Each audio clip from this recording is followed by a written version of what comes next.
Assalamualaikum warahmatullahi wabarakatuh. Perkenalkan, nama Mirna, Program Studi Pendidikan Agama Islam, NIM 24111010117. Mata kuliah Psikologi Pendidikan, dosen pengampu Miss Rega Armela, MPD. Di sini saya akan memaparkan tentang regulasi emosi dalam psikologi pendidikan. Regulasi emosi mengarah pada bagaimana emosi tersebut diatur, bukan bagaimana emosi mengatur suatu hal yang lain.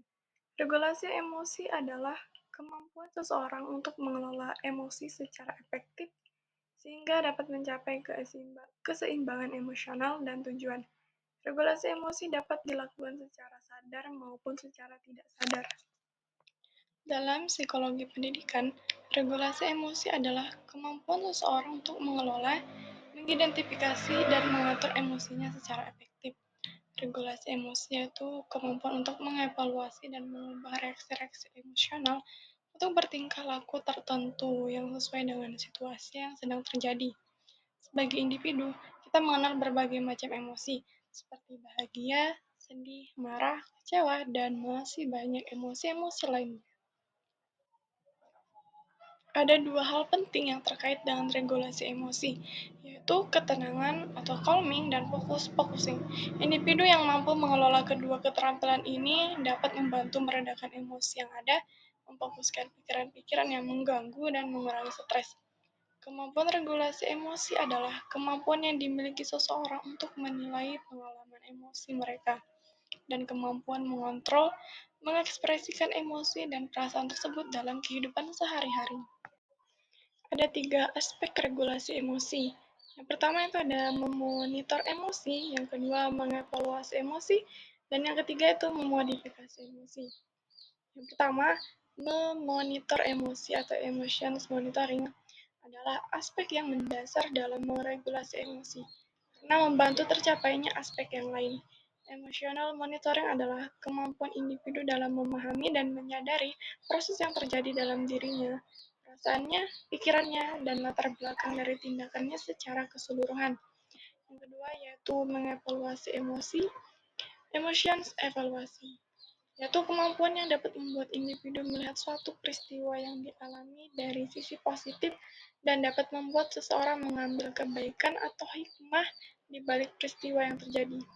Yang ketiga, aspek memodifikasi emosi, yaitu kemampuan memodifikasi emosi membuat seseorang dapat bertahan dalam menghadapi masalah dan terus berusaha untuk melewati segala hambatan dalam hidupnya dengan baik. Ciri-ciri regulasi emosi. Individu dikatakan mampu melakukan regulasi emosi jika memiliki kendali yang cukup baik terhadap emosi yang muncul. Ciri-ciri individu yang memiliki regulasi emosi ialah yang pertama, yaitu bertanggung jawab secara pribadi atas perasaan dan kebahagiaannya. Yang kedua, mampu mengubah emosi negatif menjadi proses belajar dan kesempatan untuk berkembang. Yang ketiga, lebih peka terhadap perasaan orang lain. Yang keempat, melakukan introspeksi dan relaksasi. Yang kelima, lebih sering merasakan emosi positif daripada emosi negatif. Dan yang terakhir, tidak mudah putus asa dalam menghadapi semua masalah. Faktor-faktor yang mempengaruhi regulasi emosi. Beberapa faktor yang mempengaruhi kemampuan regulasi emosi seseorang yaitu yang pertama, usia. Penelitian menunjukkan bahwa bertambahnya usia seseorang dihubungkan dengan adanya peningkatan kemampuan regulasi emosi, di mana semakin tinggi usia seseorang, semakin baik kemampuan regulasi emosinya. Sehingga dengan bertambahnya usia seseorang menyebabkan ekspresi emosi semakin terkontrol. Yang kedua yaitu ada jenis kelamin. Beberapa penelitian menemukan bahwa laki-laki dan perempuan berbeda dalam mengekspresikan emosi, baik secara verbal maupun secara ekspresi wajah sesuai dengan gendernya. Yang ketiga itu ada religiusitas atau religius. Setiap agama mengajarkan seseorang untuk dapat mengontrol emosinya. Yang keempat itu ada kepribadian. Orang yang memiliki kepribadian dengan ciri-ciri sensitif, moody, suka gelisah, sering merasa cemas, panik, harga diri rendah, kurang dapat mengontrol diri, dan tidak memiliki kemampuan coping yang efektif terhadap stres akan menunjukkan tingkat regulasi emosi yang rendah. Beberapa manfaat meregulasi emosi. Yang pertama itu ada kesejahteraan mental, yang kedua hubungan interpersonal yang sehat, yang ketiga peningkatan produktivitas, yang keempat kesehatan fisik, yang kelima kemampuan pengambilan keputusan yang baik, yang keenam ada adaptasi terhadap perubahan, ketujuh peningkatan empati, kedelapan peningkatan kualitas tidur, yang kesembilan resilience development. Beberapa manfaat meregulasi emosi. Kesimpulannya, regulasi emosi adalah kemampuan seseorang untuk mengenali, memahami, dan mengelola emosi yang dirasakan.